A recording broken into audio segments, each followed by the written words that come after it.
kagabi ng mga kaanak at nakatrabaho ni Comedy King Dolphy ang magandang alaala na inihatid niya sa kanilang mga buhay. Pero ang pinaka-emosyonal sa lahat, ang longtime partner ni Pidol na si Jaja Padilla na nakasama ng Comedy King sa loob ng 23 taon. Ikwento mo, Naomi Dairit.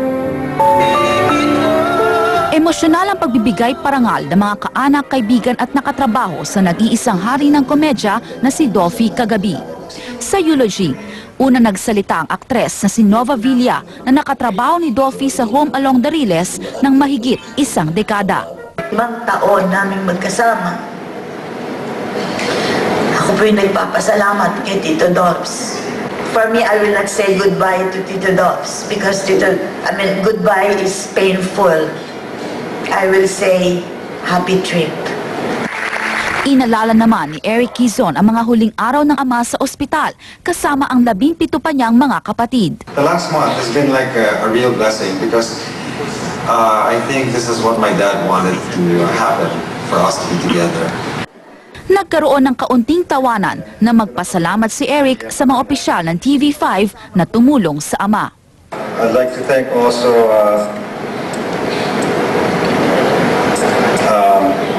Mr. Manuel V. Pangilinan, Bobby Barrero, Ray Espinosa, Percy Intalan, and ABC TV staff and crew. Pero special naman kayo last.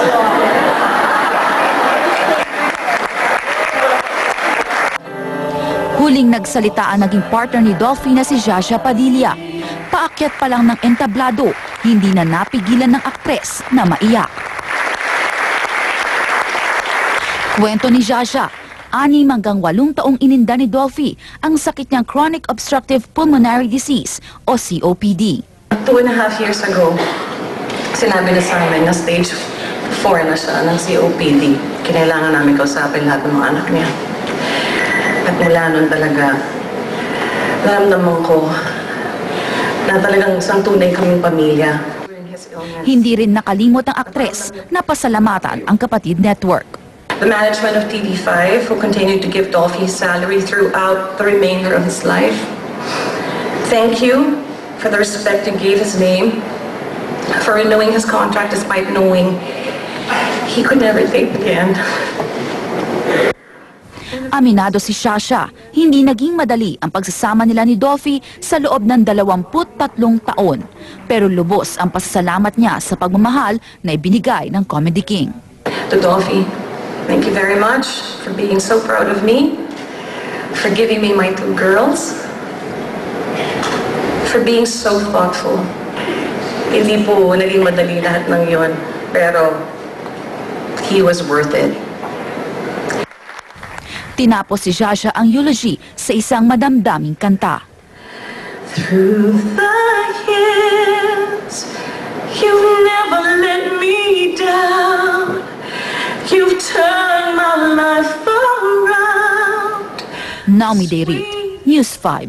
Days I found with you. Sa puntong ito, makakasama natin live mula sa Heritage Park sa Taguig ang isa sa mga anak ni Comedy King Dolphy na si Epi Quezon. Good evening, Epi. Si Cheryl Cosem po ito. Unang-una, ang lubos po naming pakikiramay dito sa News 5 sa buong pamilya Quezon. Good evening, Cheryl, Erwin. Good evening. Maraming salamat sa pakikiramay nyo at sa, of course, sa mga dasal na inibigay niyo sa pamilya namin.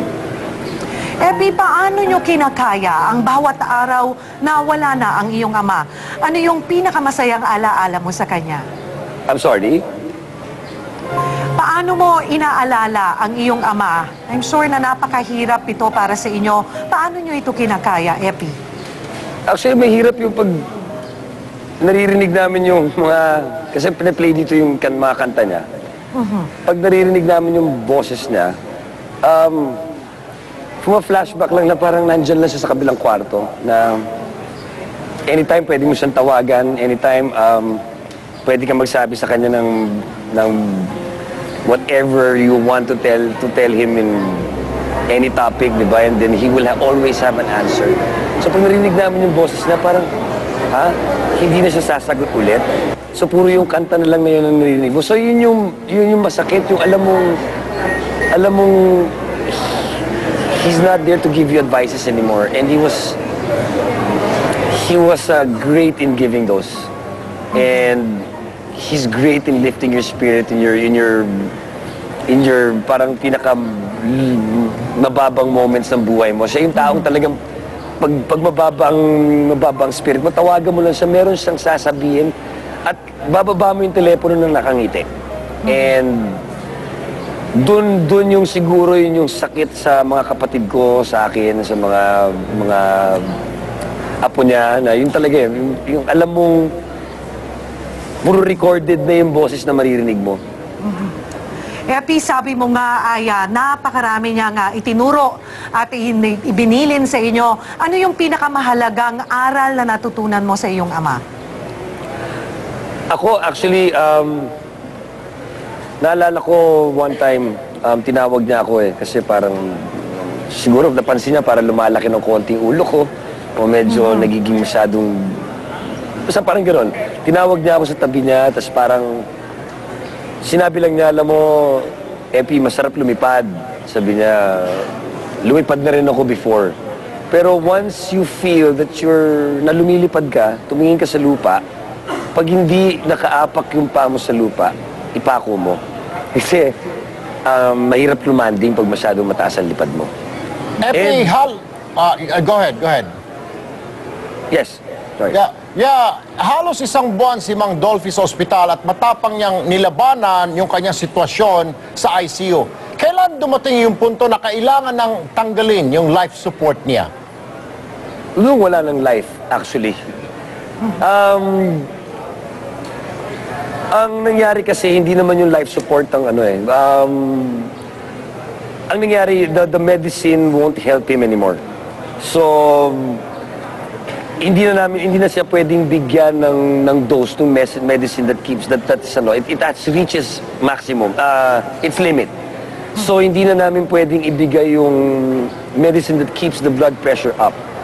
So, nag-stop medicine na, and that's when they called us they called us in because alam na nga namin na yun na yun. So the life support was there until she was not breathing anymore, until the heart stopped. And it was the heart that stopped last. Okay. So He had a strong heart. He had a very strong heart that halos wala nang, hindi na binabasa yung BP, halos talagang binobomba na lang yung air sa lungs niya, pero yung heart niya was lumalaban. Alright, napapanood ho tayo sa buong mundo ng mga Pilipino, lalo ng mga kababayan ho natin. Pero pag nakikita mo, di ho ba, usually pag may namatayan ho isang pamilya, hysterical, hindi mapinta mukha, pero kayo ho ay parang kalmante, tanggap ang lahat. Anong punto nung ma-hospital siya na tinanggap nyo na baka hindi na siya makabalik, na baka pumanaw ng inyong ama? Actually, from day one pa lang alam na namin not from day one, pero nung na-ICU siya, that day na napunta siya sa ICU, alam na namin yung chances niya were very slim. 2 years ago, we knew, probably close to 3 years ago, we knew that we were not gonna have him that long. And we were given like a 2-year span for his life, no? But he survived that. So everything else was bonus already. So nung pumasok siya sa ICU, more or less alam na namin. Kaya yung nagtawagan kami, sinabihan na namin yung mga kapatid namin sa States na parang ito na to. Kung ano man malapit na. So nag-uwian na sila. Of course, hindi pa rin kami naniniwala na we were still really praying for miracles. Pero nung pinasok na yung respirator sa kanya, ever since kasi hindi na namin siya nakausap. And yung mga kapatid ko na galing sa States, feeling parang hindi nila na nakausap yung daddy ko eh.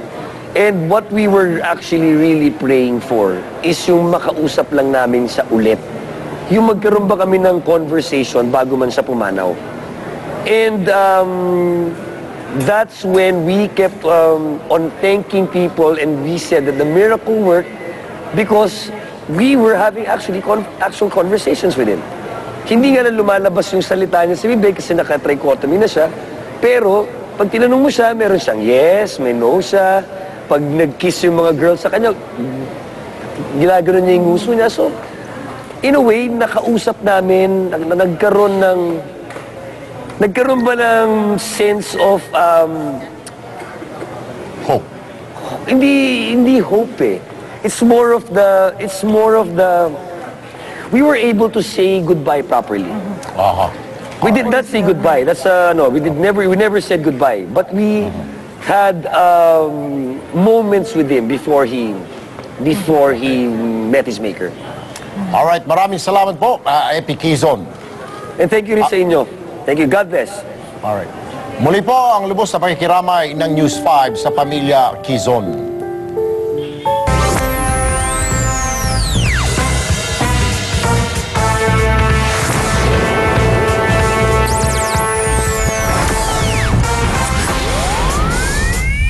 Mga kapatid, patuloy pa ring basa at malamig ang panahon na mararanasan natin. Kanina umaga maaliwalas ng panahon, wala ganang ulap. Iyang kaso dumating kasi ang ulan sa tanghali at hapon. Bahagyang paparamdam ang hanging habagat sa kanluran ng Luzon. Kaya sa hapon tinatayang bubuhos ang kalat-kalat na pag-ulan sa Luzon.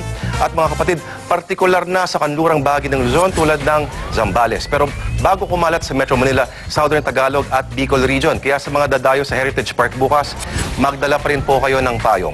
Bukod dyan, meron namang Intertropical Convergence Zone sa Mindanao. Ito yung pagsasulubong ng hangin mula sa Northern at Southern Hemisphere. Kaya posibleng bukas ay makakaranas ng pag-ulan ang buong Mindanao sa hapon. May konting pag-ulan din na mararanasan ng mga isla ng Visayas, pero mukhang hindi naman ito malala.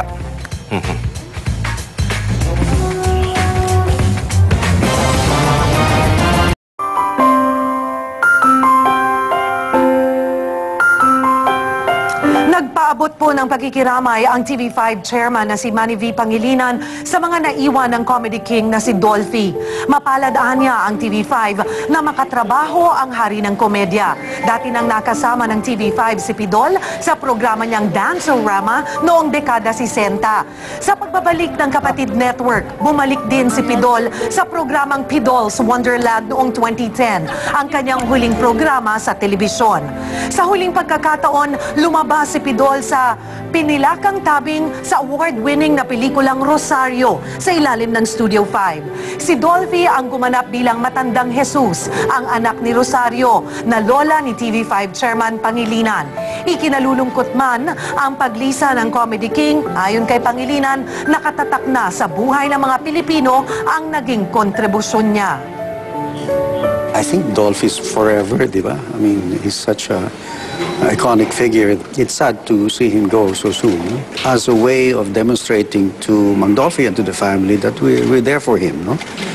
And if he could fight his illness and get him back, that was our tangible way of telling him that, you know, please come back. No? Mga kapatid, mamayang alas 8 po ng gabi, isang misa ang iaalay ng TV5 dyan mismo sa Heritage Park para sa kapatid nating si Dolphy. At abangan nyo po ang special coverage ng News 5 live sa Action TV alas 8 in punto. Siya po ang kalahating oras sa mga aksyong balita. Mga balitang pundasyon ng matalinong opinyon at konkretong solusyon. Ako po si Cheryl Cosim. Ako naman po, Sir Erwin Tulfo, saan man, kailan man kapatid, higit sa balita, aksyon.